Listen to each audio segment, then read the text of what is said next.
శార సహాయం చేయుటలో బలమైన స్త్రీ ఎవరు? సహాయం చేయుటలో బలమైన స్త్రీ రాహేలు, నయోమి, రిబ్కా, దీనా. రిబ్కా. నెక్స్ట్, నాయకత్వంలో బలమైన స్త్రీ ఎవరు? అందుకే నేను చదవను. నెక్స్ట్, ధైర్యముగా యుద్ధంలో పాల్గొన్న బలమైన స్త్రీ ఎవరు? దెబోరాని. నాయకత్వం వచ్చి మిరియామే. దెబోరా కాదు, మిరియాం. నెక్స్ట్, నమ్మకములో బలమైన స్త్రీ ఎవరు? నమ్మకములో ఎలీషా, సిప్పోరా, రూతు, నయోమి. నమ్మకంలో రూతు. తన బిడ్డను యెహోవాకు అర్పించుటకు బలమైన మొక్కుబడి చేసినది అన్న. హన్నానే కరెక్ట్. బలమైన మొక్కుబడి చేసుకున్నాను. రూతునే నమ్మకం. నెక్స్ట్, ఉగ్రతకు గురి కాకుండా తన బిడ్డలను తప్పించిన బలమైన స్త్రీ ఎవరు? ఉగ్రతకు గురి కాకుండా తన బిడ్డలను తప్పించిన నేను చదువుతా. నయోమి, హాగరు, పెనిన్నా, అబీగయలు.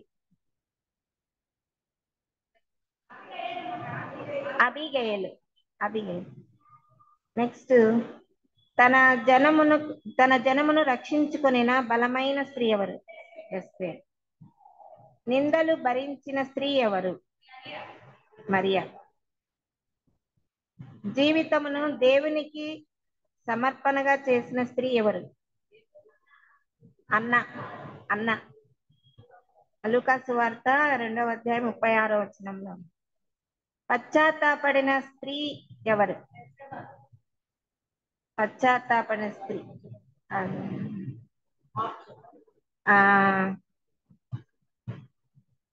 మార్తా యోహన్నా, పెర్సిస్, మగ్దలేని మరియా. యేసును ప్రకటించిన స్త్రీ ఎవరు? సమరయ స్త్రీ. యేసును ప్రకటించిన స్త్రీ సమరయ స్త్రీ. దైవ భక్తి గల స్త్రీ ఎవరు? ప్రిస్కిల్లా, లూదియా. పరిచారకురాలైన స్త్రీ ఎవరు? సుంటికేసు, దమరి, ఫీబే. దేవుని పని నిమిత్తమై తన ప్రాణమును ఇచ్చుటకు తెగించిన స్త్రీ ఎవరు? చక్కగా బాగా చెప్పలేదు.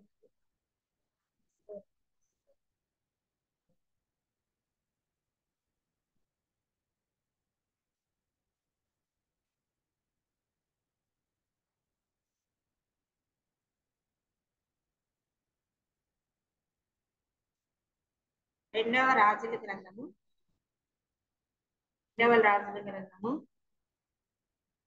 4వ అధ్యాయము.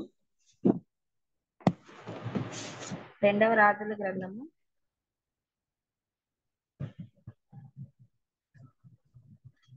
4వ అధ్యాయము 8వ వచనం. 4వ అధ్యాయము 8వ వచనము. ఈ వాక్య భాగమును మనం చాలా సార్లు విని ఉంటున్నాము కాబట్టి మరొకసారి జ్ఞాపకం చేసే ప్రయత్నమే గాని అందరికీ బాగా తెలిసి ఈ వాక్య భాగము చాలా సార్లు విన్నాము. దేవుని వాక్యం ఎన్నిసార్లు విన్నా కొత్తగానే ఉంటుంది. మనకు ఎన్నిసార్లు విన్నా కొన్ని మర్చిపోతూ ఉంటాము. ఒకసారి మనం జ్ఞాపకం చేసుకున్నాము. చాలా మంది దైవజనురాలు మాట్లాడినారు ఈ వాక్య భాగము. దేవుడు మరొక విషయం మరొకసారి మనకు జ్ఞాపకం చేస్తున్నాడు. ఈ వాక్య భాగాన్ని మనం రెండవ రాజుల గ్రంథము 4వ అధ్యాయము 8వ వచనం నుంచి 17వ వచనం వరకు చదువుదాము. ఒక దినమందు ఎలీషా సునేమి పట్టణమునకు పోగా అచ్చట గనురాలైన ఒక స్త్రీ భోజనముకు రమ్మని అతన్ని బలవంతము చేసెను. గనుక అతడు ఆ మార్గమున వచ్చినప్పుడల్లా ఆమె ఇంట భోజనము చేయిచూ వచ్చెను. కాగా ఆమె తన పెనిమిటి చూచి మన యొద్దకు వచ్చుచు పోవుచున్న వాడు భక్తి గల దైవజనుడని నేను ఎరుగుదు. కావున మనము అతనికి గోడ మీద ఒక చిన్న గది కట్టించి అందులో అతని కొరకు మంచము, బల్ల, పీట, దీపస్తంభము ఉంచుదుము. అతడు మన యొద్దకు వచ్చినప్పుడల్లా అందులో బసచేయవచ్చునని చెప్పెను. ఆ ఆ తరువాత అతడు అక్కడికి ఒకానొక దినమున వచ్చి ఆ గదిలో చొచ్చి అక్కడ పరుండెను. పిమ్మట అతడు తన దాసుడైన గెహాజీని పిలిచి, ఈ షునేమీరాలిని పిలువు పిలువమనగా వాడు ఆమెను పిలిచెను. ఆమె వచ్చి అతని ముందర నిలబడి ఉండినప్పుడు అతడు, నీవింత శ్రద్ధాభక్తులు మా యందు కనపరిచితివి, నీకు నేనేమి చేయవలెను? రాజుతోనైనను సైన్యాధిపతితోనైనను నిన్ను గూర్చి నేను మాట్లాడవలనని కోరుచున్నావా అని అడుగుమనెను. గెహాజీ ఆజ్ఞేయగా వాడు ఆ ప్రకారము ఆమెతో అనెను. అందుకామె, నేను నా స్వజనులలో కాపురమున్నానెను. ఎలీషా ఆమె, నేనేమి చేయకోరుచున్నదని వానిని అడగగా, గెహాజీ ఆమెకు కుమారుడు లేడు, మరియు ఆమె పెనిమిటి ముసలివాడు అతనితో చెప్పెను. అందుకతడు ఆమెను పిలవమనగా వాడు ఆమెను పిలిచెను. ఆమె వచ్చి ద్వారమందు నిలవగా, ఎలీషా, మరుసటి ఏట ఈ ఋతువున నీ కౌగిట కుమారుడు నుండునని ఆమెతో అనెను. ఆమె ఆ మాట విని, దైవజనుడవైన నా ఏలినవాడా, అలాగ పలకవద్దు, నీ దాసురాలునైన నాతో అబద్ధమాడవద్దనెను. పిమ్మట ఆ స్త్రీ గర్భవతి అయి మరుసటి ఏట ఎలీషా తనతో చెప్పిన కాలమున కుమారుని కనెను. చిన్న మాట ప్రార్థన చేస్తున్నాము. మా రక్షణకు కారణభూతుడమైన మా ప్రియ పరలోకపు తండ్రి, మీకే వందనాలు, స్తుతులు, స్తోత్రాలు చెల్లిస్తున్నాను దేవా. నైనా ఈ దినము చూడక ఎంతో మంది నాయన వారి పడుకున్న పడకల మీదే మరణించుంటున్నారు ప్రభా. నాలోను మాలోను ఏ యోగ్యత లేనప్పటికీ ప్రభా, నీ కుమారుడు మా రక్షకుడైన యేసుక్రీస్తు మరణము పునరుద్ధానం ద్వారా మాకు ఇచ్చిన జీవం కొరకై వందనాలు, స్తోత్రాలు చెల్లిస్తున్నాను తండ్రి. నాయన తండ్రి, అల్పులమా యోగ్యరాలు నేను ప్రభువా, నీ మాటలు ఉచ్చరించడానికి కూడా యోగ్యత లేదు ప్రభువా. అలాంటి నేను ప్రభువా నీ సంఘంలో నీ సన్నిధిలో నిలవబెట్టి బలహీనమైన మేము ప్రభువా ఎన్నో విషయాలు నీ వాక్యంలో సరిచూసుకోవాల్సిన వారము. నీ వాక్యం ద్వారా బలం పొందాలని మేమందరం ఆశించి ఇక్కడ వచ్చి ఉంటుండగా ప్రతి ఒక్కరు హృదయంతో మీరు మాట్లాడండి. వాక్యంతో నాయన మా హృదయాలను సంధించండి. నైనా మేము వాక్యాన్ని గట్టిగా పట్టుకొని మన అనుదిన జీవితంలో మా కుటుంబాలను కట్టుకోవడానికి మీరే సహాయం దయచేయమని, మీ సన్నిధిని నీ ప్రసన్నతను మాతో ఉంచమని, ప్రతి వినగల చెవిని గ్రహించగల మనసును మా అందరికీ దయచేయమని తిరిగి రానైన యేసయ్య పరిశుద్ధ నామంలో అడిగి పొంది ఉంటున్నాం తండ్రి, ఆమేన్. మనం ఇక్కడ చూసినట్లయితే మనము ఈ వాక్య భాగంలో గనురాలు స్త్రీని మనం చూస్తున్నాం. గనురాలు అంటే ఆమె సునేమి పట్టణంలో గనురాలైన స్త్రీని గురించి ఈరోజు మనము వింటున్నాం. ఈమె గురించి ఈ యొక్క అధ్యాయంలో మాత్రమే ఉంది బైబిల్లో, మరి ఎక్కడా ఆమె గురించి రాయబడలేదు. ఈ యొక్క గ్రంథంలో ఈ యొక్క అధ్యాయంలో ఆమె గురించి రాయబడింది. ఆమె పేరు గాని ఈ గ్రంథంలో ఈ అధ్యాయంలో కూడా దేవుడు రాయించలేదు. గనురాలైన స్త్రీగానే పరిశుద్ధాత్మ దేవుడు ఆమెకి ఆ విధంగానే నామకరణము చేసినట్టుగా మనం చూస్తుంటున్నాము. మళ్ళీ ఈ స్త్రీ మనం చూసినట్లయితే ఇక్కడ ఈమె ఒక ధనవంతురాలుగా అనుకోవచ్చు. ఇక్కడ మనము ఒక ధనవంతురాలుగా అనుకోవచ్చు. ఎందుకంటే ఆమె ఒక ఘనమైన స్త్రీ అని చెప్పాలంటే ఈ లోకపరంగా మనం చూస్తే గొప్ప వ్యక్తిత్వమో డబ్బున్న వాళ్ళనో ఘనమైన వాళ్ళు అంటాం. కానీ ఈమెకి ప్రపంచంలో ఎంతో మంది డబ్బున్నోళ్ళు ఉన్నారు, వాళ్ళందరినీ గనులని దేవుడు పిలవలేదు, అలాగ చేయలేదు. కాబట్టి ఈమెను గనురాలని దేవుడు సంబోధిస్తాడు. గనురాలు కావడానికి ఈమెలో ఉన్నటువంటి లక్షణాలు, ఈమెలో గుణాలు అవి ఎందుకు ఆమె గనురాలుగా దేవుడు బైబిల్ గ్రంథంలో పేరుతో కాకుండా ఆమె వ్యక్తిత్వాన్ని బట్టి, ఆమెకున్న లక్షణాలను బట్టి దేవుడు ఆ యొక్క బిరుదు ఇచ్చినట్టున్నాడు. గనురాలైన స్త్రీ అని దేవుడు ఆ యొక్క బిరుదుతో గ్రంథంలో ఈ యొక్క అధ్యాయంలో రాసినట్టుగా మనము చూస్తున్నాము. ఈమెలో ఏమున్నాయంటే మనం చూసినట్లయితే వివేచన, వినయము, విధేయత. మనము వీటిని బట్టి దేవుడు ధనురాలుగా ఆమెని ఉద్దేశించి పరిశుద్ధాత్మ దేవుడు ఈ యొక్క అధ్యాయంలో రాసినట్టుగా మనము చూస్తుంటున్నాము. మళ్ళా మొదటి ఎనిమిదో వచనము, 10వ వచనము, 9వ వచనంలో చూస్తే ఈమెలోని విధేయత, వివేచన, విచక్షణ, జ్ఞానము మన ప్రభువైన యేసు క్రీస్తులో కూడా మనము చూస్తాము. మన ప్రభు ఈమెలో తగ్గింపు స్వభావం. లోకంలో లోకం డబ్బులు కూడా ఈమె ధనవంతురాలే, ఈమె కూడా ధనవంతురాలే. కానీ ఈమెలో ఆ ధనం బట్టి అహంభావం గాని, గర్వం గాని ఆమె ముఖంలో గాని ఎక్కడ కనబడేట్టుగా మనం ఈ అధ్యాయంలో చూడమన్నమాట. కాబట్టి మన ప్రభు అయిన యేసుక్రీస్తు కూడా ఎంతో ధనవంతుడు, దేవాది దేవుడు. ఆయన ఎంతగా తగ్గించుకున్నాడో మనం మెరుగుదము. మన ప్రభువు మన కోసము ఎంతగా తగ్గించుకొని ఈ లోకాన్ని, ఆయన ధనవంతుడే. మళ్ళీ ఆయన ఆ ధనవంతుని, ఆ భాగ్యాన్ని, ఆ పరలోకాన్ని వదిలి నా కోసము ఈ లోకానికి దిగి వచ్చినాడు. అలాంటి స్వభావము మనము క్రీస్తు నమ్మిన బిడ్డలము మన ముఖాలలో ఏమైనా కొంచెమైనా మన ముఖాలలో ఆ తగ్గింపు కనబడుతుందా? మనము క్రీస్తు బిడ్డలమని చెప్పుకుంటామే గాని మనలో ఆ లక్షణాలు మన ముఖంలో మనకి కనపడవు.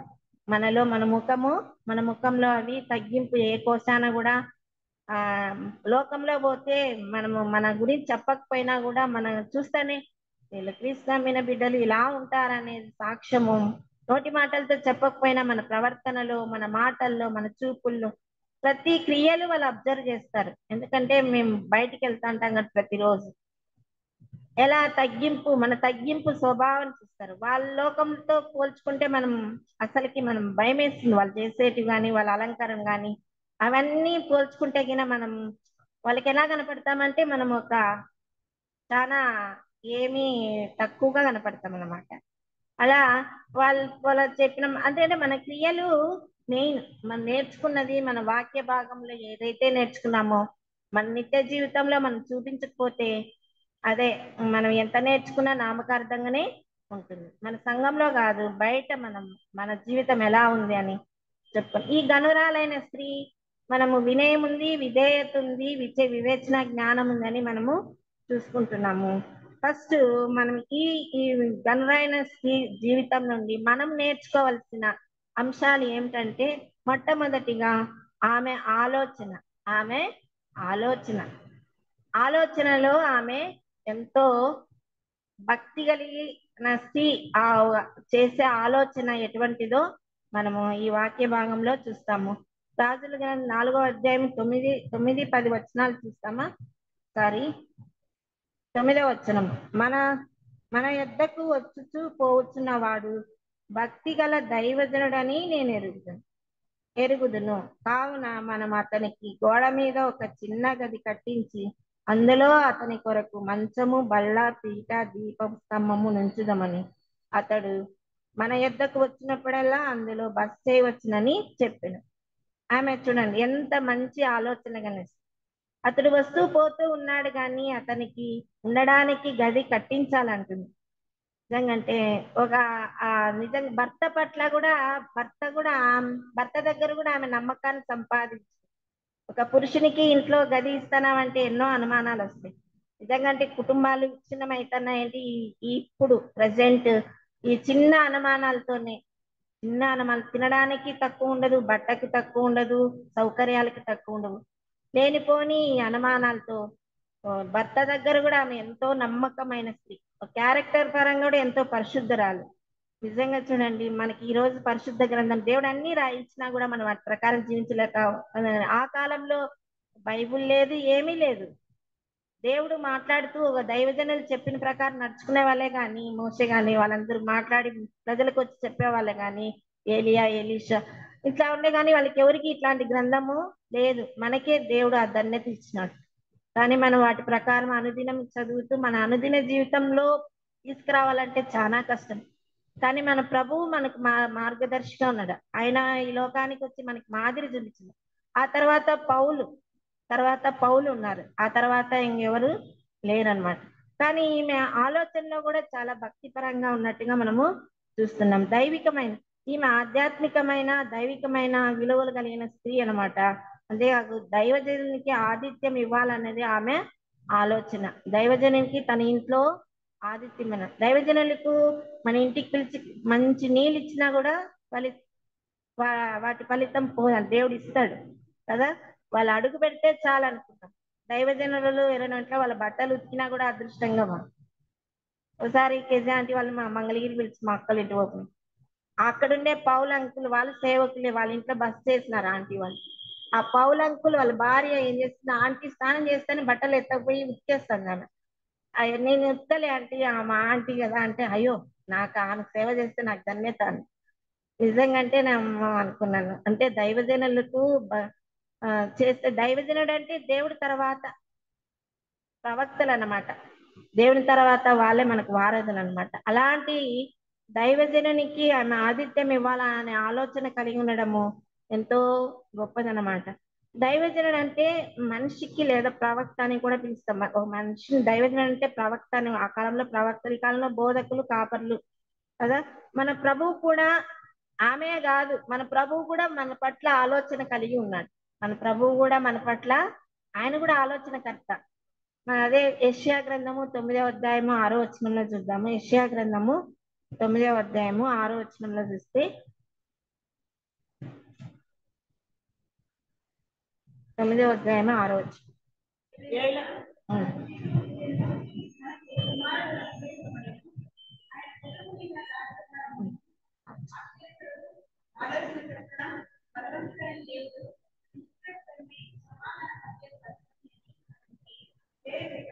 ఆయనకు ఆలోచనకర్త, సమాధానకర్త, ఆశ్చర్యకరుడు.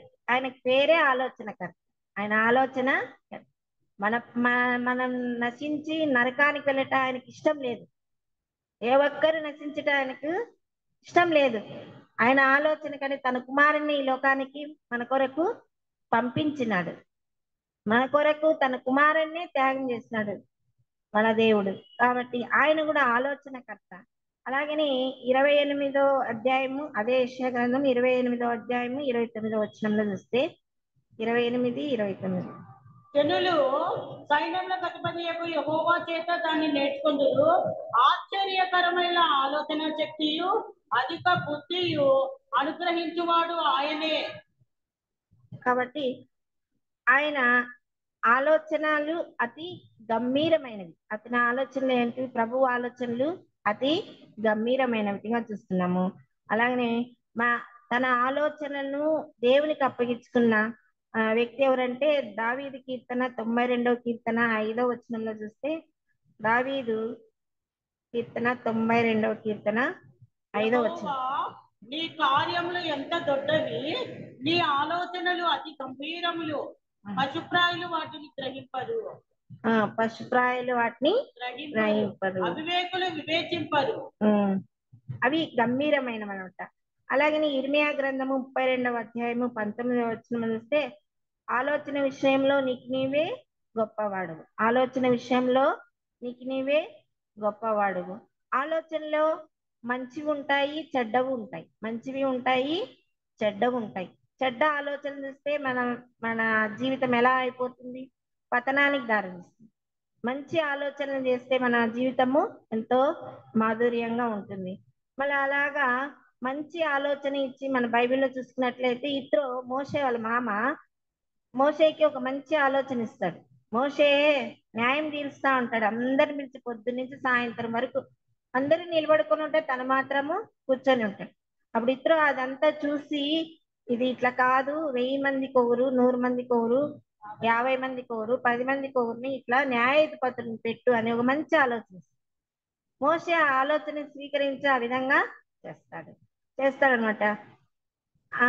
అదే యెరోబాము అయితే ఈయన ఆలోచన అయితేనే ఇశ్రాయేల్ రాజ్యము పతనానికి కారణమైనట్టుగా మొదటి రాజుల గ్రంథము 12వ అధ్యాయము 28వ వచనం 31 వచనాల్లో మనం చూస్తాం. ఈ రాజు ఆలోచన వల్ల ఇశ్రాయేల్ రాజ్యము పతనమైంది. ఇశ్రాయేల్ రాజ్యము పతనమైంది.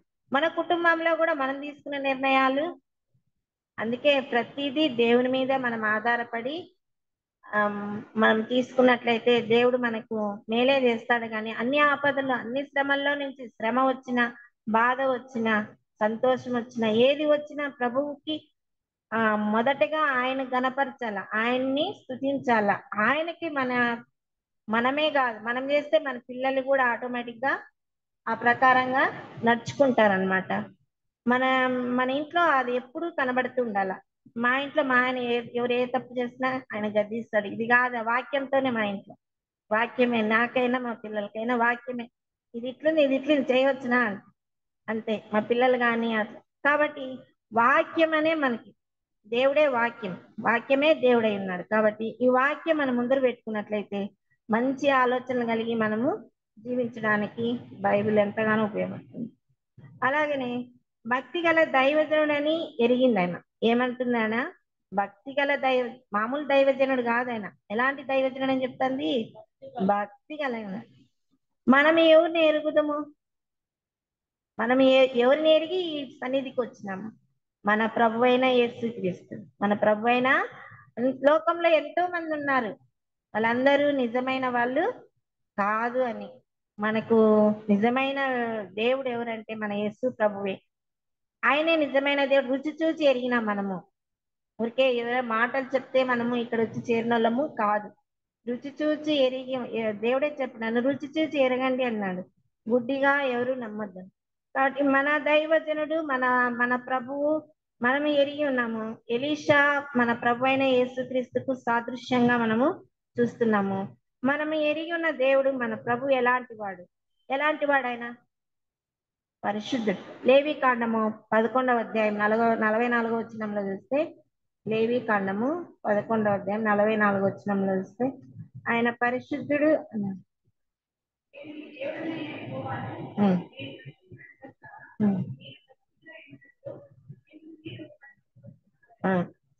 ఆయన పరిశుద్ధుడు. ఆయన పరిశుద్ధుడు కాబట్టి మనల్ని కూడా ఏమన్నాడు? మనల్ని కూడా పరిశుద్ధపరచుకోండి, మీరు కూడా పరిశుద్ధుడే.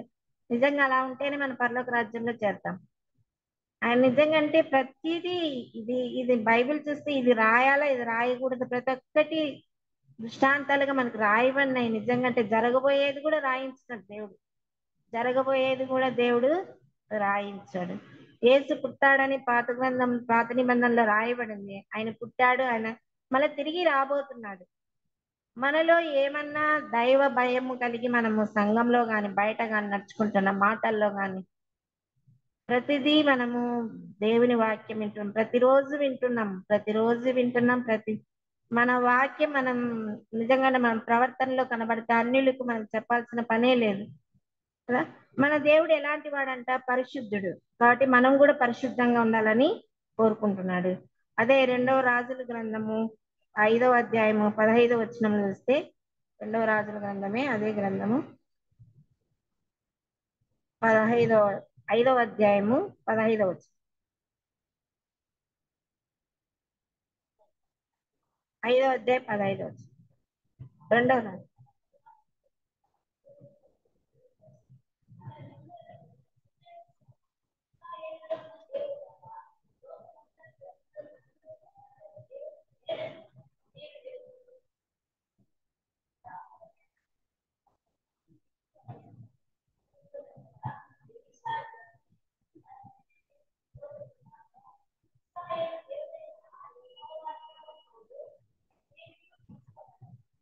చాలా ఇక్కడ తన పరివారంతో కూడా దైవజన దగ్గరికి తిరిగి వచ్చిన అతని ముందర నిలిచి చిత్తగించింది. ఇశ్రాయేలులో ఉన్న దేవుడు తప్ప, నయమాన్ చెప్తున్నాడు, ఇశ్రాయేలు దేవుడు తప్ప లోకమంతటి యందు మరి యొక్క దేవుడు లేడని నేను ఎరుగుదను. మరి యొక్క దేవుడు లేడని ఎవరు చెప్తున్నాడు? నయమాన్ చెప్తున్నాడు కదా.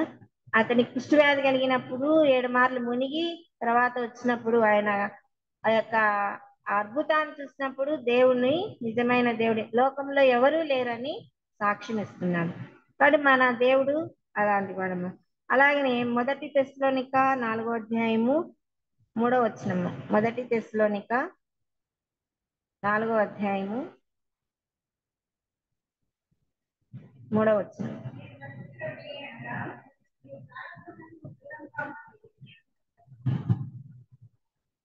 4వ అధ్యాయం 3వ వచనం. మొదటి తెస్సలోనికే 4వ అధ్యాయము. మీరు పరిశుద్ధులగుటయే అనగా మీరు జారత్వములకు దూరంగా ఉండుటయే దేవుని చిత్తము. పరిశుద్ధులుగా ఉండాలని 7వ వచనం కూడా. పరిశుద్ధులగుటకే దేవుడు మనల్ని పిలిచెను గాని అపవిత్రులుగా ఉండుటకు పిలవలేదు కదా. మనం పరిశుద్ధులుగా ఉండడానికే దేవుడు పిలిచాడు, అపవిత్రులుగా జీవించడానికి దేవుడు పిలిచలేదు. దేవునికి పాపి అంటే ఇష్టం కానీ పాపం అంటే ద్వేషిస్తాడు. పాపిని ఇష్టపడతాడు కానీ పాపాన్ని ద్వేషిస్తాడు అనమాట. అలాగే కీర్తన 99వ కీర్తన 5వ వచనంలో 99వ కీర్తన 5వ వచనంలో మన దేవుడైన యెహోవాను కనపరచుడి, ఆయన పాదపీఠం ఎదుట సాగిలపడుడి, ఆయన పరిశుద్ధుడు. ఆయన ఎలాంటి వాడంట? పరిశుద్ధుడు. బైబిల్లో ఎన్నో ఉన్నాయి ఆయన పరిశుద్ధుడు, ఆయన పరిశుద్ధుడు అని చెప్తారనమాట. అలాగనే అయితే ఇప్పుడున్న కాలంలో ఈ అంత్య దినాలలో మనలను మోసపరచడానికి దైవజనులని చెప్పుకునే కపటమైన దైవజనులు ఉన్నారు, కపటమైన దైవ సేవకులు, కపటమైన వాళ్ళు ఉన్నారు, అబద్ధ బోధకులు వస్తారని దేవుడు ముందే చెప్పాడు. మనం ఆ బోధలు వింటే మనం వాళ్ళ మార్గాల్లో పోతే మనం కూడా వాళ్ళతో పాటు శిక్ష ఉంటుంది. కాబట్టి మనం దేవుడు చెప్తున్నాడు చూడండి, అబద్ధ బోధకులు వస్తారు జాగ్రత్త అని ప్రభు చెప్తున్నాడు. కానీ మత్తయి సువార్త 24:24 చూస్తే మత్తయి సువార్త 24:24 అబద్ధ క్రీస్తును అబద్ధ ప్రవక్తలను వచ్చి సాధ్యమైతే ఏర్పరచబడిన వారిని సహితము మోసపరుచుటకై గొప్ప సూచక్రియలు మహత్కార్యాలు కనపరిచెదరు. అవసరమైతే గొప్ప అంత్యక్రీస్తు అంటారు, వాళ్ళు నమ్ముతాం. మనం ఆ కాలంలో అద్భుతాలు చేస్తేనే సూచక్రియలు అడిగేవారు. ప్రభు ఉన్నప్పుడు సూచక్రియలు అడిగేవారు. మనం ఇప్పుడు సూచక్రియలు అడగకూడదు. శరీర రోగాలను బట్టి దేవుని నమ్ముకోకూడదు. మన ఆత్మ విషయమై మనము శుద్ధి మన ఆత్మ విషయమై బలపడాల. ఆత్మలో మనం బలపడాల, శరీరంలో కాదు. శరీరము క్షీణించిపోయిన ఆత్మ దినదినము బలపడాల. దేవుని దగ్గరికి పోయేది మన ఆత్మని కానీ శరీరము కాదు. శరీరము మట్టికి మన్నైపోతుంది కానీ దేవుడు తాను దయచేసిన ఆత్మ దేవుని దగ్గరికి వెళుతుంది. అందుకే ఆత్మ విషయమై ధన్యులు అని చెప్తాడు దేవుడు. అలాగనే మొదటి యోహాను సువార్త 4వ అధ్యాయం 1వ వచనంలో కూడా మొదటి యోహాను సువార్త 4వ అధ్యాయము 1వ వచనంలో ప్రియులారా, అనేకులైన అబద్ధ ప్రవక్తలు లోకంలోనికి బయలువెళ్ళి ఉన్నారు కనుక ప్రతి ఆత్మను నమ్మక ఆయా ఆత్మలు దేవుని సంబంధమైనవో కావో పరీక్షించుడి. చూడండి, దేవుని సంబంధమైనవో కావో అని పరీక్షించుడి అని చెప్తున్నాను. ఈ గనురాలు స్త్రీ పరీక్షించింది. అందుకే భక్తి గల దైవజనుడు అని తన భర్తతో చెప్తా ఉంది కదా.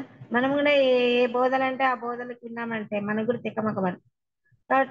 ఈమె అంత్యకాలంలో అబద్ధ బోధలు లోకంలో బయలు వెళ్తారు కాబట్టి ప్రతి ఆత్మను నమ్మక. కాబట్టి దేవుడే మనకు ఆ జ్ఞానము ఇస్తాడనమాట. తన బిడ్డల్ని కాపాడుకునేది ఆయనే. అలాగనే అయితే ఆమె తన భర్త యొక్క నమ్మకాన్ని సంపాదించిన స్త్రీగా చూస్తున్నాము. దైవభక్తి కలిగిన దైవజనుని చేర్చుకున్నది కాబట్టి గనురాలుగా అయిందనమాట. ఇక ఇంకొక విషయం చూసుకున్నాము. ఈ గనురాలైన జీవితం నుండి మనం నేర్చుకోవాల్సిన రెండవ విషయం ఏమంటే, అంతేకాకుండా ఈడ 3 వస్తువులు పెట్టింది ఆమె గదిలో. 3 4 5 గది 1, మంచము, బల్ల, పీట, దీపస్తంభం 5 పెట్టింది. గది అంటే యేసుకు హృదయంలో స్థలం ఇవ్వడం. గది అంటే యేసుకు మన హృదయంలో స్థలం ఇవ్వాల. అంతేకాదు యాయిరు తన ఇంటిలో ప్రభు స్థలం ఇస్తే చిన్నది బ్రతికిందనమాట. అలాగనే రెండవదిగా మంచం అనగా సహవాసం. ఎవరితో సహవాసము? దేవునితో. దేవుడు మనతో, మనము దేవునితో సహవాసము. ఆయనతో మనం ఆయనకి హృదయంలో చోటిస్తే మనతో ఆయన సహవాసం చేయడానికి ఇష్టపడతాడు. అందుకే ఆయన ఇదిగో నీ మీ తలపై యొద్ద నుండి తట్టుచున్నానని దేవుడు చెప్తాడు మన ఆయనకు మన హృదయంలో చోటిస్తే ఆయన ఇష్టపడతాడు మనతో సహవాసం చేయడానికి. అలాగనే బల్ల, బల్ల అంటే దేవుని ప్రజలతో సహవాసం. దేవుని ప్రజలంతా వచ్చే సంఘానికి, సంఘం దేవుని ప్రజలతో మనం ఒక్కరిగా, నేను దేవుని నమ్ముకున్నా, నేను ఒంటరిగా నాకు అన్ని తెలుసు, నేను ఒక్కనే ప్రార్థన చేసుకుంటాను సంఘానికి వెళ్ళకోకుండా అంటే అది కాదనమాట. సరిపోదు. ఆత్మీయతలో సహవాసం చేసి బలపడాలి. ఆత్మీయతలో సహవాసం ద్వారా మనం బలపడతాం ఆత్మీయంగా. దేవుడు ఒక్కొక్కరి ద్వారా ఒక్కొక్క రకంగా మాట్లాడతాడు మనతో. కాబట్టి మనం సంఘానికి నియామకాల కూడికలకు వీలైనంతగా రావడానికే మనము ప్రయత్నము చేయాలి. అలాగనే పీట, పీట అంటే సువార్త కొరకు సిద్ధ మనసు కలిగి ఉండాలి. ఇన్ని ఎరిగిన మనం ఒక్కరమే రక్షింపబడి దేవుని రాజ్యంలో అది స్వార్థమే. దేవుడు మన సువార్తను ప్రకటించాలి. మనం ఏదైతే నమ్ముకున్నామో, అలాగే కదా పేతురు వీళ్ళందరూ మేమైతే ఏదైతే నమ్మామో అదే ఇస్తామంటారు. ఆ యొక్క గుడి దగ్గర ఉన్న కుంటికాల ఆ బంగారు అడగల, వెండి అడగవల, మాతో ఏమీ లేవు, ప్రభు అయిన యేసునామంలో లేమ్మని లేపుతారు. కాబట్టి మనం నమ్ముకున్నాము, మనము సువార్తను ప్రకటించే వారంగా ఉన్నాడు. బలిపీఠము, న్యాయపీఠం ఉన్నట్లుగానే సువార్త పీఠము కూడా మనం చేయాలి. దీపస్తంభం అంటే నరుని ఆత్మ యెహోవా పెట్టిన దీపం అని లేఖనంలో రాయబడినది. మళ్ళా ఆ ఆత్మను సామెతలు 20:27లో చూస్తాము. ఇది నిత్యము వెలుగుతూ ఉండాల. ఇది నిత్యము వెలుగుతూ ఉండాల. వెలగాలంటే ఏం కావాలా? నూనె కావాలి. నూనె కావాలి. ఆ నూనె పరిశుద్ధాత్మ దేవుడు. ఆ నూనె పరిశుద్ధాత్మ దేవుడు అభిషేకం అంట. మనలో ఎప్పుడు ఉండాల? పరిశుద్ధాత్మ దేవుడు. మనం ఎప్పుడైతే దేవుడికి చోటిస్తామో, దేవుడు మన మధ్య పరిశుద్ధాత్మని ఇచ్చిపోయాడు కదా. కాబట్టి మన మధ్య సంచారం చేస్తున్నది మన పరిశుద్ధాత్మ దేవుడే. కాబట్టి ఆయన మనతో ఉంటే మన ఆత్మ ఎప్పుడు వెలుగుతూ ఉంటది అన్నమాట. ఈమెలో నేర్చుకోవాల్సిన రెండవ లక్షణం ఏమంటే ఆమె పరిచర్య. ఒకటి ఆమె ఆలోచన, రెండవది ఆమె పరిచర్య. ఇదే రాజులు 8వ అధ్యాయం 8వ వచనంలో చూసినట్లయితే, 8వ వచనంలో, ఒక దినమందు ఎలీషా సునేము పట్టణమునకు పోగా అచ్చట ధనరాలైన ఒక స్త్రీ భోజనమునకు రమ్మని అతన్ని బలవంతము చేసెను. కనుక అతడు ఆ మార్గమును వచ్చినప్పుడల్లా ఆమె ఇంట భోజనము చేయుచు వచ్చెను. ఆమె ఏం చేసింది? బలవంతం చేసింది. ఇంకే మామూలుగా పిలిచలేదు ఆమె, వచ్చేదాకా వదిలిపెట్టలేదన్నమాట. కాబట్టి ఆమె పరిచర్య చూడండి, బలవంతము చేసినట్టుగా మనము చూస్తున్నాం. ఆమె ఆతిథ్యం చేసే స్వభావం కలిగిన స్త్రీ, ఆమె ఆతిథ్యం ఇచ్చే మనసు కలిగిన స్త్రీ, ఇతరులకు ఇచ్చే విషయంలో ఒక చక్కని హృదయం కలిగిన స్త్రీగా మనం చూస్తున్నాం. మనము తినడానికి మన ఇంట్లో అందరికీ చేసి పెడతాం, కామన్. మన ఇంట్లో వాళ్ళకి మనం కానీ ఇతరులకు మనము ఇచ్చే ఆతిథ్యము ఎంతో గొప్పది, ఒక ప్రత్యేకమైనది కదా. ఆ ఆ హృదయం మనం భక్తి కలిగిన స్త్రీలమే ఇక్కడ ఉన్న వాళ్ళందరము, అందరం పరిశుద్ధులమే. కానీ ఈ యొక్క ఆలోచన, ఈ యొక్క వ్యక్తిత్వం కలిగి ఉండడము ఎంతో భాగ్యం. అది హెబ్రీ పత్రిక 13వ అధ్యాయం 1వ వచనంలో చూడండి. హెబ్రీ పత్రిక 13వ అధ్యాయము 1వ వచనం.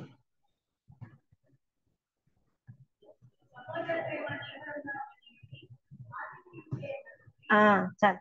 ఆదిత్యం చేయుట మరొకటి అంటున్నాను. స్త్రీలమైన మనము ఆదిత్యం చేసేది మనమే ఇంట్లో, కాబట్టి ఆదిత్యం చేయడం మర్చిపోకూడదు అని దేవుడు చెప్తున్నాడు అన్నమాట. ఇది శ్రేష్టమైన లక్షణము. మన ప్రభువు కూడా మన ఆదిత్యం అంటే పరిచర్య. ఈమె చేసిన పరిచర్య. మన ప్రభువు కూడా అంటాడు, మన ప్రభు ఏమంటాడు? నేను పరిచారం చేయించుకున్నట్టు రాలేదు కానీ పరిచారం చేయుటకే వచ్చానని మన ప్రభు మత్తయి సువార్త 20వ అధ్యాయం 28వ వచనంలో చూస్తాం. మత్తయి సువార్త 20వ అధ్యాయము 28వ వచనం.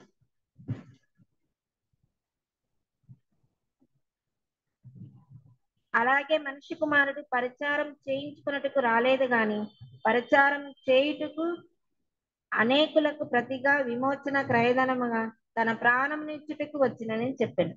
తన ప్రాణాన్ని పెట్టుటకు వచ్చినాడు ఆయన. పరలోకాన్ని వదిలి భూలోకానికి, అదే ఆయన పరిచర్య. దేవుడు చెప్పిన పనిని చేయడం, తండ్రి మాటను నెరవేర్చడం. తండ్రి మాటను నెరవేర్చడానికి ఎన్ని ఆకులు దప్పులు, నిద్ర లేదు, పడుకోవడానికి చోటు కూడా లేదు. అలాంటి శ్రమలు మనం ఎవరు అనుభవించలేదు.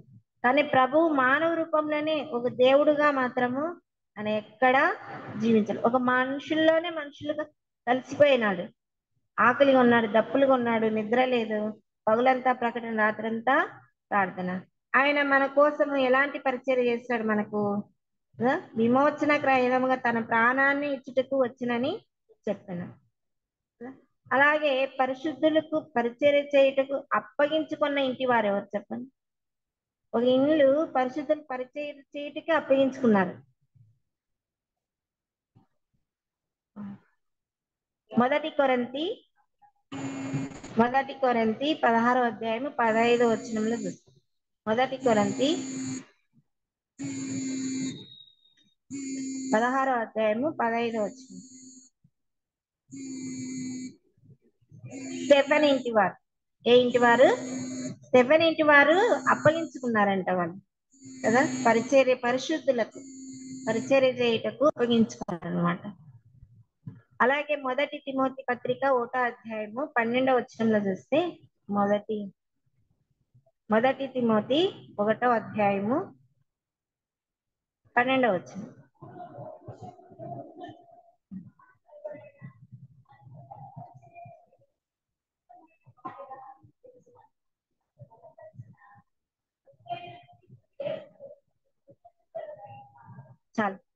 చాలా మన పౌలు చెప్తాను, పూర్వము హింసకుడు దూషకుని అలాంటి వారిని ప్రభువు తన పరిచర్య కొరకు ఎన్నుకున్నాడు. పరిచర్య అంటే మనం సువార్తను అనేక మందిని ప్రభు మార్గంలోకి నడిపించాలా నీవునే. అది పరిచర్య. పౌలు ఒకప్పుడు దేవుని పిల్లలను హింసించేవాడు, దూషించేవాడు, చంపేవాడు. అలాంటి వాడు దేవుణ్ణి తన పరిచర్య కొరకు వాడుకున్నాడు అనమాట, మలుచుకున్నాడు. అదే మొదటి తిమోతి పత్రికలను 4వ అధ్యాయం 6వ వచనం. 4వ అధ్యాయము ఈ సంగతులను సహోదరులకు వివరించిన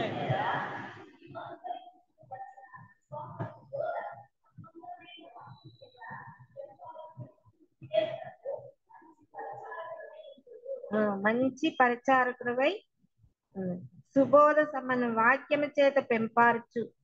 మనం ఏదైతే ఈ సంగతులను సహోదరులకు వివరించిన తర్వాత అనుసరించుతూ వచ్చిన విశ్వాస సుబోధ సంబంధ వాక్యం చేత పెంపార్చు క్రీస్తు యేసునకు మంచి పరిచారకుడివై ఉండము. మనం ఏదైతే బోధిస్తున్నామో మనము జీవించాల. మన విశ్వాసంలో మనం కూడా లోతుగా అంటే వేరుపారి ఆ అనుభవంలోకి రావాలన్నమాట. మనం కూడా వస్తూ మనము బోధ చేయాలన్నమాట. పెంపారుతూ యేసుక్రీస్తు మంచి పరిచారకుడివై ఉండము. మనం కూడా ఈ లోకంలో ఆయన పరిచారకులమే. మనం అందరం యాజకులుగా చేస్తాడు మనల్ని కదా. మన ప్రతి ఒక్కరము యాజకులమే. మనము క్రీస్తు తర్వాత ప్రతి ఒక్కరికి ఆధిక్యత దేవుడు మనకు ఇచ్చినాడు అన్నమాట. అలాగని మనం చూసినట్లయితే ఈ గనురాలైన స్త్రీ జీవితంలో మూడవదిగా మనం నేర్చుకోవాల్సినది ఆమె కొరత. 2వ రాజుల గ్రంథము 4వ అధ్యాయము 13వ వచనం చూద్దాం. 4వ అధ్యాయము 13వ వచనంలో చూస్తాం. నీవు ఇంత శ్రద్ధాభక్తులు మా యందు కనపరిచితివి, నీకు నేనేమి చేయవలనని రాజుతోనైనను సైన్యాధిపతితోనైనను నిన్ను గూర్చి నేను మాట్లాడవలనని కోరుచున్నావా అని అడుగుమని గెహాజీకి ఆజ్ఞేయగా వాడు ఆ ప్రకారం ఆమెతో అనెను. ఆమె ఇంత శ్రద్ధాశక్తులు, గదిని కట్టించి అన్ని అతనికి కావాల్సినవన్నీ, భోజనం గాని ఎప్పుడు వాళ్ళ ఇంట్లో వచ్చినప్పుడల్లా వాళ్ళ ఇంట్లో చేయగలిగేవాడు. వాళ్ళ ఇంట్లో ఇన్ని చేస్తా ఉంటే ఆమెకి ఏదో మనం చేయాలని కోరుకున్నాం. మనమైతే మన ఇంటి సేవకులు వస్తే మన కొరతలన్నీ చెప్తాం. మాకు ఇది చేయాలి, దాని గురించి ప్రార్థన చేయి, దీని గురించి ప్రార్థన చేయి. మనము ప్రార్థన చేస్తాం. అయినా మనము మనకు ఉందో లేదో ఆ గొప్ప నమ్మకము, దేవుడు నా ప్రార్థనకి జవాబిస్తాడు. అయినా మనం సేవకులకి ప్రకటనలు అన్ని మనము చేస్తాం. కానీ ఈ స్త్రీ మాత్రము తన కొరత ఉన్నప్పటికీ కూడా ఆమె అసలు ఏ కోశాన కూడా మొగంలోనూ చూపించలేదు, నోటి మాటల్లో కూడా చూపించలేదు. తన కొరత ఏమన్నా తన అవసరం ఉందేమో అడుగు గెహాజీ అని గెహాజీని పంపితే అప్పుడు ఆమె ఏం చెప్తుంది చూడండి. ఆజ్ఞేయగా వాడు ఆ ప్రకారము అందుకు ఆమె నేను నా స్వజనులలో కాపురం ఉన్నాను కాబట్టి నాకేమి కొదవులు లేవు. నేనేం పరదేశిని కాదు, నేను వేరే చోట ఏం లేను, నేను నా స్వజనులతోనే ఉన్నాను కాబట్టి నాకు ఏ కొరత లేదు అని అన్నట్టుగానే ఆమె జవాబు ఇచ్చింది అనమాట. మళ్ళీ ఎలీషా ఆమె నేనేమి కోరుచున్నావని మళ్ళీ గెహాజిని అడుగుతాడు. నువ్వు చెప్పు ఆమెకి మనం ఏం చేయవచ్చునంటే గెహాజీ చెప్తాడు. అప్పుడు ఆమెకి కుమారుడు లేడు, తన భర్త ముసలివాడు, ఆమెకి సంతానమయ్యే యోగ్యత కూడా లేదు అన్నమాట. కాబట్టి ఆమె భర్త ముసలివాడు. ఇది ఇలాంటిది మనం ఎక్కడైనా చూస్తామా బైబిల్లో? చూస్తాం. సారా విషయంలోను, ఎలిజబెత్ జకరియా విషయంలోను దేవుడు నిజంగా దేవునికి అసాధ్యమైనది ఏమైనా ఉందా? దేవునిలో మనము ఆయన ఇచ్చి శోధించడమే. ఆయన మన నిజంగా అంటే చూడండి, ఈమె హృదయంలో చోటిచ్చింది దైవజనునికి.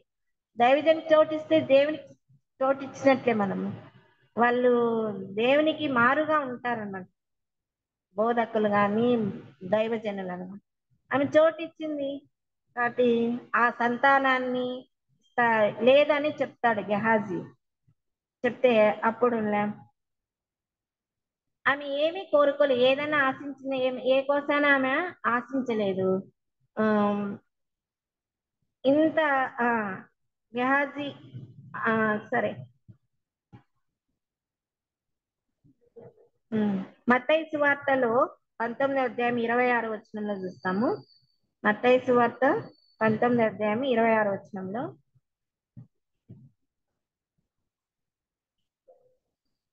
మత్తయి సువార్త 19:26.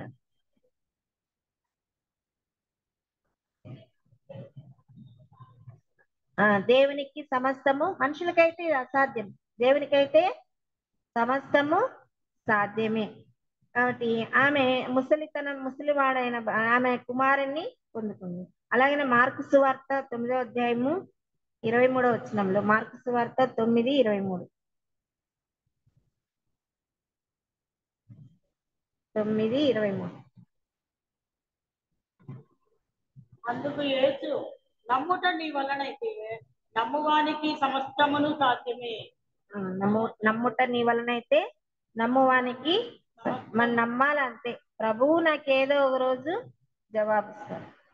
కొన్ని తొందరగా వస్తాయి జవాబులు, కొన్ని ఆలస్యంగా వస్తాయి. అంత మాత్రాన మన మాటల్లో ఏ మాత్రము నిరుత్సాహ మాటలు ఇచ్చినా ఇకపోయినా ఈ లోకంలో, అశాశ్వత లేకంలో పూచిక పుల్ల కూడా మనం పైకి తీసుకోలేము. ఏమున్నా ఏం లేకపోయినా దేవుడు మనల్ని పోషిస్తున్నాడు. పక్షులను చూడండి, అవి విత్తవు కోయవు, దేవుడు వాటిని పోషిస్తున్నాడు కదా. మన చింత యావత్తు దేనిపైన పైన వాటి కొరకే మనం చింత ఉండాలి కానీ భూ సంబంధమైనవి ఉండకూడదని పొద్దున మనము చూసుకున్నాం. అంటే వాటి కోసం మనం చింతించాలా. నేను ఆ పరలోక రాజ్యంలో చేరతానా, నేను ఇంత నా భక్తి నా నా జీవితము నేను ఇంత భక్తి చేస్తాను, నా భక్తి నా పరలోకానికి నడిపిస్తుందా? భక్తి ఉండొచ్చు కానీ క్రియలు లేని భక్తి వ్యర్థం, క్రియలు లేని విశ్వాసము మృతము అని దేవుడు రాయి. ప్రతిదీ చూడండి, దేవుడు మనం ఎక్కడ సర్దుకునేకే లేదు, ఎక్కడ సాకు చెప్పుకునేకే లేదు. దేవుడు ప్రతి వాక్య భాగాన్ని మనల్ని హెచ్చరిస్తున్నాడు, మనల్ని బోధిస్తున్నాడు కదా. అలాగనే మొదటి యోహాను 4:4లో పొద్దున్నే చెప్పడం, మా లోకంలో ఉన్నవాని కంటే మనలో ఉన్నవాడు గొప్పవాడు. లోకంలో మా స్కూల్లో టీచర్లు 6-7 మంది ఉన్నారు. వాళ్ళు ఎంతసేపు ఉన్న బంగారు వస్తువులు, బంగారు రేటు పెరిగే కొద్దీ ఇంకా లక్షలు నన్నే అడుగుతారా సార్, మేడం నువ్వు నాకు మీ దగ్గర ఉండే డబ్బు మేడం, నేను బంగారు కొనుక్కుంటాను. అట్లా బంగారు దాని గురించి స్టేటస్ నేను ఎప్పుడు చూడలేదు అలాంటి స్కూల్లో. ఈడ చూస్తే స్టేటస్లకే విలువ అన్నమాట. మనం మొగాలు చూస్తే అట్లా కనపడడం వాళ్ళకి. కానీ ఇంకో రోజు మా ఆయన కారు వేసుకొని వచ్చాడు. అప్పుడు తెలిసింది వాళ్ళకి మేడం కారు అని. అప్పటి నుంచి నాకు కొద్ది విలువ పెరిగింది. అంటే వాటి గురించి ఆ మనిషికి విలువ ఇచ్చేది. అంటే మా మటన్ తింటామని ఎముకలన్నీ మెడకి వేసుకుంటారా, అట్లా స్కూల్లో ఉన్నాము. కానీ మేమేం భయపడము అనమాట. అవన్నీ పక్కన, అవన్నీ మనకి అవి అవసరంలే. మన వ్యక్తిత్వానికి మనకి మనుషులకి విలువలు అవి ఈ రోజు ఉంటాయి రేపు పోతాయి, కానీ వాటికి కాదు విలువ ఇచ్చేది. అని ఒకసారి మేడం నీకు విలువ పెరిగింది స్కూల్లో అంటాడు. నాకు ఆ విలువ వద్దు సార్ అని చెప్తాను. నాకు అలాంటి విలువ వద్దు, మాలో అలాంటి విలువ ఉంటే మేము గర్వపడతాము, దేవుని రాజ్యానికి వారసులం కాము మేము అని చెప్తాను. అంటే అలా ఉంటారన్నమాట. లోకంలో ఎప్పుడు దేవతను ఏం పూజిస్తారంటే ఈ లోకం ధనం కోసము, భాగ్యాల కోసం, సుఖంగా ఈ శరీరాన్ని సుఖపెట్టడానికి కోసము. ఎంతసేపు ఉన్నా ఎంతమంది పోయినా ఏమి ఇస్తావు ఈ లోకంలో బతకడానికి? ధనం ఇస్తావా? ఇవే ఉంటాయి వాళ్ళ పూజలు కానీ వాళ్ళ తర్వాత ఏమైతామంటే మళ్ళీ మళ్ళీ ఏదో రూపంలో జన్మిస్తామనేది. మనిషి రూపంలో జన్మించినామంటే ఒక అదృష్టం అంట. ఏ పంది రూపమో కుక్క రూపమో పోకోకుండా మనిషి రూపం వచ్చినామంటే దానికి కష్టపడతారు. వాళ్ళకి ఇంకో జన్మ ఉంది అనేది వాళ్ళ వాదన అన్నమాట. ముందున్న స్కూల్లో సార్తో నేను ఇట్లే వాదించింది, ఇంకో జన్మ ఉందని. అది మాట మనకైతే ఒక నిరీక్షణ, ఒక మనకి ఏమున్నా ఏ లేకపోయినా దేవుని నమ్ముకున్నామంటే ఎందుకు చెప్పండి? ఆయనతో ఉండడానికి, ఆ యొక్క జీవ కిరీటం పొందుకోవడానికి, ఆయనతో సదాకాలము యుగ యుగాలు ఆ నరకానికి పోకుండా ఆయనతో ఉండడానికి, జీవించడానికి. ఈ రోజు మనం ఇక్కడ కన్ను ముడిస్తే ఆడ తెరవాల, ఆయన రాజ్యంలో తెరవాల. అందుకే దేవుడు మనల్ని రక్షించుకున్నాడు.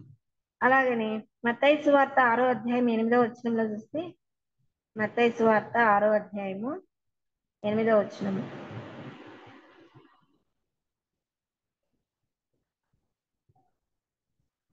మీరు వారి వలె ఉండకుడి. మీరు మీ తండ్రిని అడగక మునిపే మీకు అక్కరగా ఉన్నవేవో ఆయనకు తెలియను కదా, మనకు అక్కరగా ఉన్నవేవో మన ప్రభువుకి తెలుసు. ఏమి తిందుమా, ఏం తాగుమా, ఏం ధరించుమా, వీటన్నిటిని గురించి మనం చింతించకూడే ఉంటాడు. నీకు అక్కరగా ఉన్నవేవో మన ప్రభువుకి తెలుసు. కొన్ని మొరపెట్టకనే మనకి వస్తా ఉంటాయి, కొన్ని మనం అడగము, దేవుడు మనకి వస్తున్నాడు. కాబట్టి దేవునికి తెలుసు. కీర్తనల గ్రంథం 34వ కీర్తన 6వ వచనంలో చూసుకున్నట్లయితే, 34వ కీర్తన 6వ వచనము.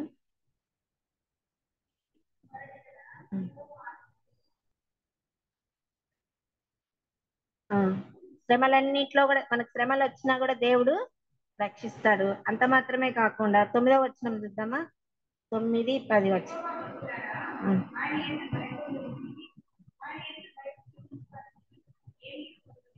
ఆయనందు మనం ఏముంచాలా? భయము, భక్తి. భక్తి లేకుండా భయపడినా వేస్తే, భయం లేకుండా భక్తి, రెండు ఉండాలి. భయము, భక్తి. ఆయన సన్నిధిలో మనం వణుకుచూ రావాలంట. ఆయన సన్నిధిలో ఆయనకు మనం భయపడాలా. దేవునికి భయపడితే అన్ని దేవుడు మనకు ఇస్తాడనమాట.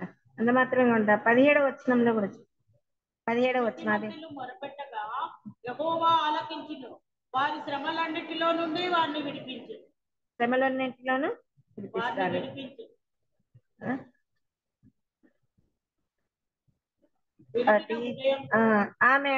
ఆమె కొరతను దేవుడు ఎరిగినాడు. ఆమె కొరతను దేవుడు ఎరిగి ఉన్నాడు. ఆమెకి ఈ గనురాలైన 4వ లక్షణం ఏమంటే, ఈమె జీవితం ద్వారా మనం నేర్చుకోవాల్సిన 4వ లక్షణం అంటే, ఆమెకు ప్రతిఫలం, ఆమెకు దేవుడిచ్చిన ప్రతిఫలం ఏమిటంటే, ఆమెకు కుమారుడు పుట్టాడు. ఆమెకి ప్రతిఫలంగా ఏమి ఇచ్చినాడు? దేవుడు కుమారుడు ఇచ్చాడు. ఆ పిల్లవాడు పెరిగి పెద్దవాడయ్యాడు. అలాగే 103వ కీర్తన 10వ వచనం, 103వ కీర్తన 10వ వచనంలో చూస్తే, మన పాపములను బట్టి మనకు ప్రతీకారము చేయలేదు, మన దోషములను బట్టి మనకు ప్రతిఫలం ఇయ్యలేదు, ఆయన కృపను ఇచ్చాడు కదా. దేవుడు మనకేమి ఇచ్చాడు? మనకేమి ప్రతిఫలంగా మనం చేసిన పాపాలు, మన దోషములను బట్టి ఆయన ప్రతిఫలముగా లేదు. ఏమి ఇచ్చాడు ప్రతిఫలంగా? మనకు కృపను ఇచ్చాడు. ఇప్పుడు మనం కృపాకాలంలోనే ఉంటున్నాం, కృపాకాలంలోనే ఉంటున్నాం. పాత నిబంధనలు అయితే పంటికి పన్ను అన్ని శిక్షలు ఉన్నాయి, కానీ ఇప్పుడు ఎన్నిసార్లు మనము తప్పులు చేసిన దేవుడు మన దేవుని సన్నిధిలో పోయి మొరపెడితే ఆ నిమిషానికే దేవుడు క్షమిస్తున్నాడు. ఎన్నటికీ నేను జ్ఞాపకం చేసుకుని అంటాడు. ఇన్నిసార్లు పడిపోయినా దేవుడు లేవనెత్తేవాడుగా ఉంటున్నాడు. ఆయన కృపను మనకి ఇచ్చాడన్నమాట. రూతు గ్రంథము 2వ అధ్యాయం 12వ వచనంలో అంటాడు, యెహోవా నీవు చేసిన దానికి ప్రతిఫలంగా ఏం చేసింది రూతు? తన అత్తను చూసుకుంది. మునుపటి ప్రవర్తన కంటే ఇప్పుడున్న ప్రవర్తన అది ఎక్కువగా ఉంది. ఋతు ఏం చేసింది? క్రియలు చూపించింది. ఋతు ఏం చేసింది? క్రియల వల్లనే ప్రతిఫలము పొందుకున్నట్టుగా మనము చూస్తున్నాము. కీర్తన గ్రంథం 18వ అధ్యాయం 20వ వచనంలో నీతిని బట్టియు నా నిర్దోషిని బట్టియు దావీదు అంటాడు. చూడండి, కీర్తన 18వ అధ్యాయము 20వ వచనం.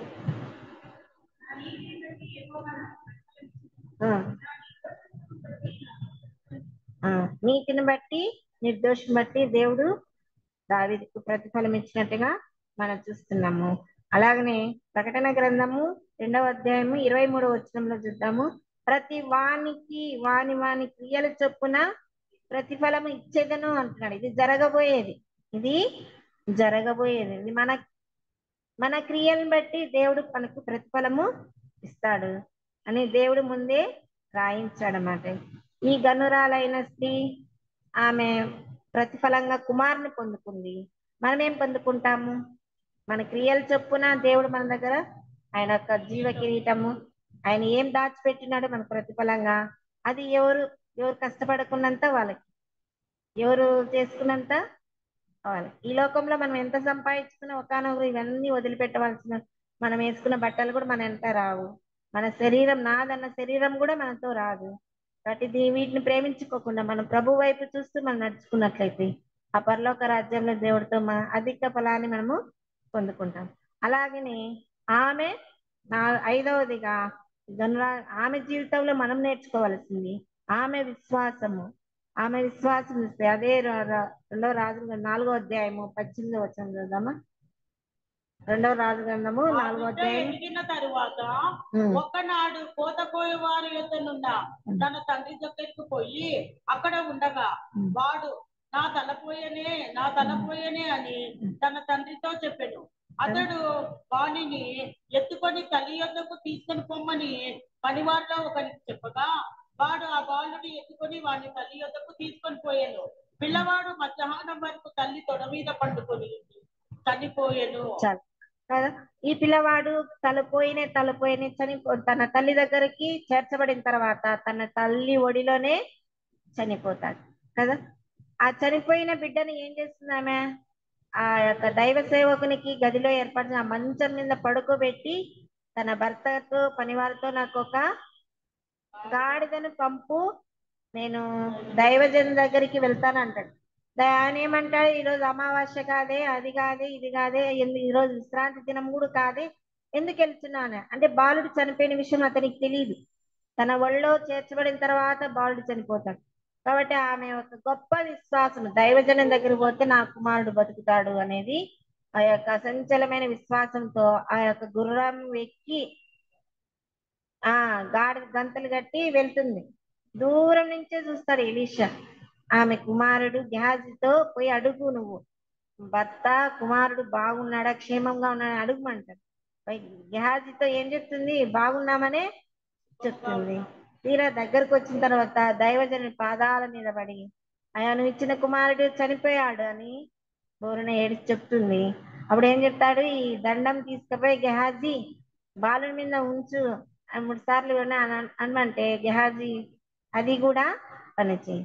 కాబట్టి ఎలీషానే వచ్చి బాలుని గదిలో ఒంటరిగా ఉండి ఆ కళ్ళు మీద కళ్ళు, నోటి మీద నోరు, చేతుల మీద చేయి చాచి బోర్ల పండుకొని మళ్ళా 2వసారి కూడా మళ్ళా అలాగనే కొద్దిసేపు అలా ఇలా తిరిగి మళ్ళా 2వసారి కూడా చేస్తాడు. బాలుడు తుమ్మి లేస్తాడనమాట. అప్పుడు గెహాజీని షునేమిర్యాల్ని పిలిచమంటాడు.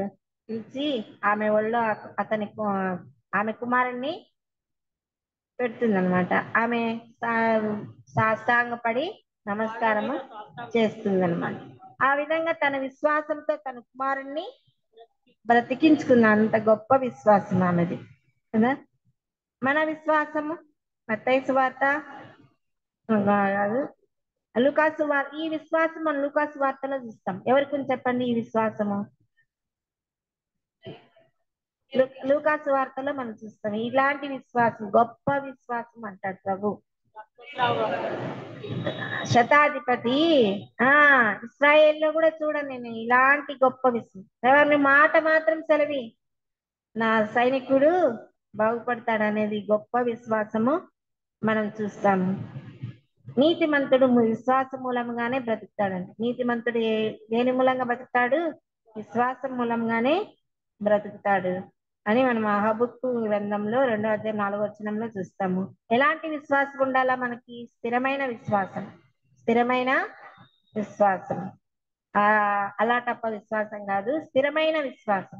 ఏ శ్రమ వచ్చినా, బాధ వచ్చినా, ఇబ్బందులు వచ్చినా, సంతోషం వచ్చినా అలాంటి విశ్వాసం మనము కలిగి ఈ లోకంలో జీవించాలని కొలస్సీ 2:5 దేవుడు చెప్తాడు. స్థిరమైన విశ్వాసము కలిగి ఉండాలా. ఇంకొక విశ్వాసం ఎలాంటిదంటే మత్తయి సువార్త 21:21 సందేహపడని విశ్వాసం. ఈమె సందేహపడిందా? కుమారుడు చనిపోయినా కూడా సందేహించలేదు, ధైర్యంగా వెళ్ళింది. అదే విశ్వాసంతోనే తన కుమారుని తండ్రి. కానీ సందేహించిన శిష్యుడు ఎవరు? తోమ. నమ్మలేదు, ప్రభు లేచాడని నమ్మలేదు.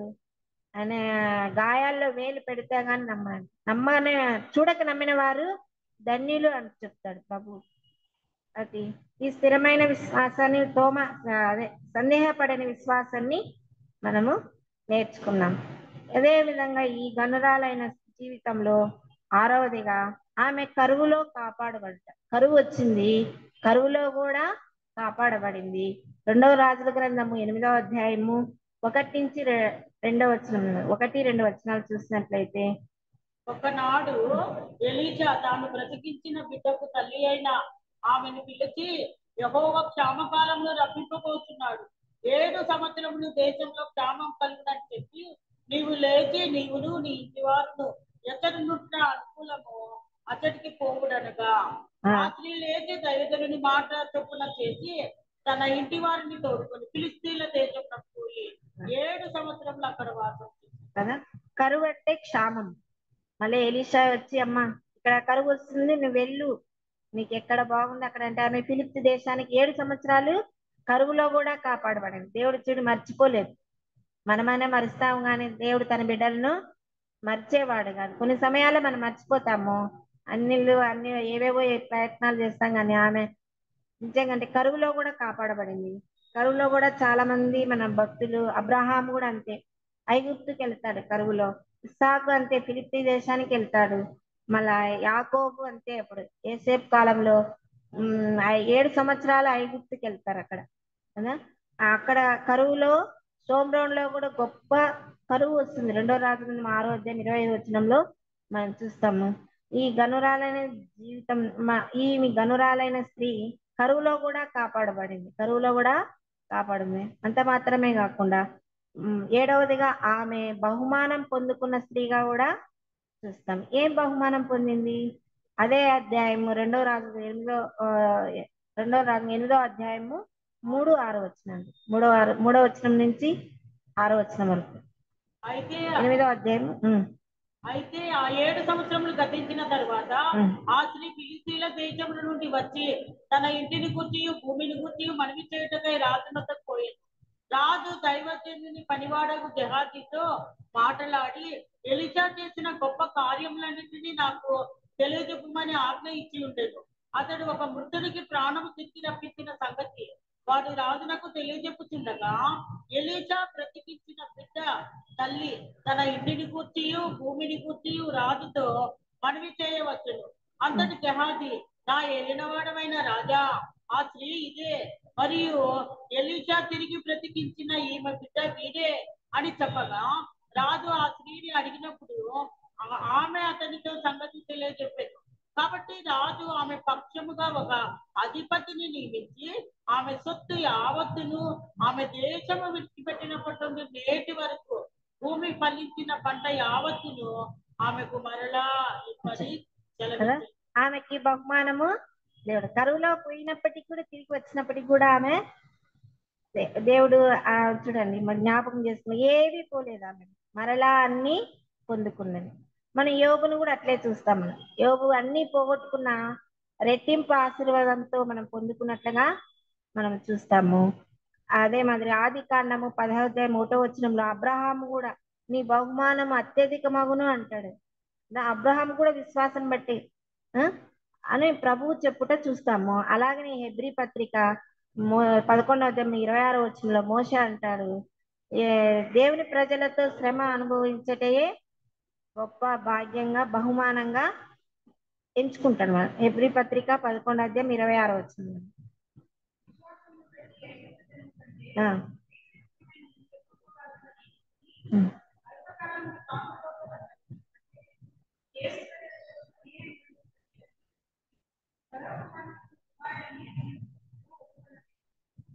కదా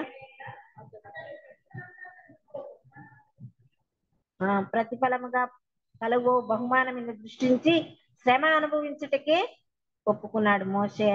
అలాగనే ఫిలిప్పీలు రాసిన పత్రిక 3:14 యేసు క్రీస్తును పౌలు చెప్తాడు.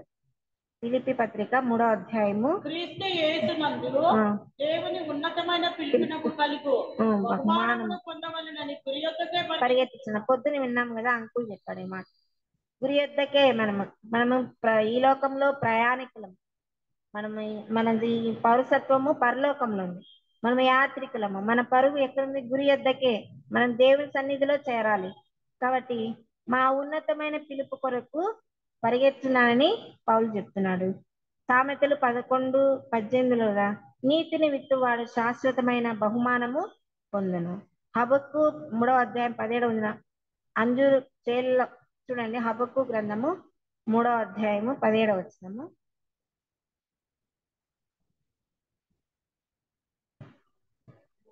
ఇదన్న హబక్కు 3:17.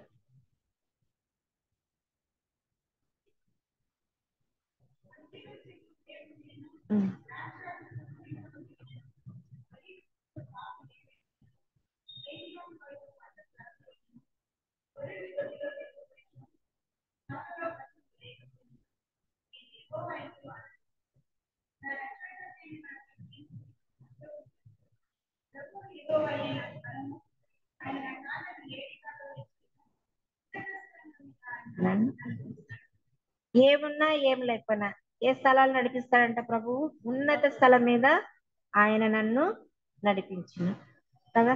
ఈ గనురాలైన స్త్రీలో ఉన్నటువంటి ఈ లక్షణాలు మనం చూసుకున్నాం. మరొకసారి 7 లక్షణాలు మనము చూసుకున్నాము. ఒకటి ఏంది? ఆమె ఆలోచన. రెండవది ఆమె పరిచర్య. మూడవది ఆమె కొరత. నాలుగవది ఆమె పొందుకున్న ప్రతిఫలము. ఐదవది ఆమె విశ్వాసము. ఆరవది కరువులో కాపాడుకోట. ఏడవది ఆమె బహుమానం పొందుకునుట. ఈ 7 లక్షణాలు మన జీవితంలో మనము కూడా ఈ గనురాలైన స్త్రీ ఏ విధంగా ఈ లక్షణాలను బట్టి ఆమె పొందుకున్నదో మనము కూడా ఈ విధంగా ఉండడానికి దేవుడు తన కృపను సహాయం చేయుగాక.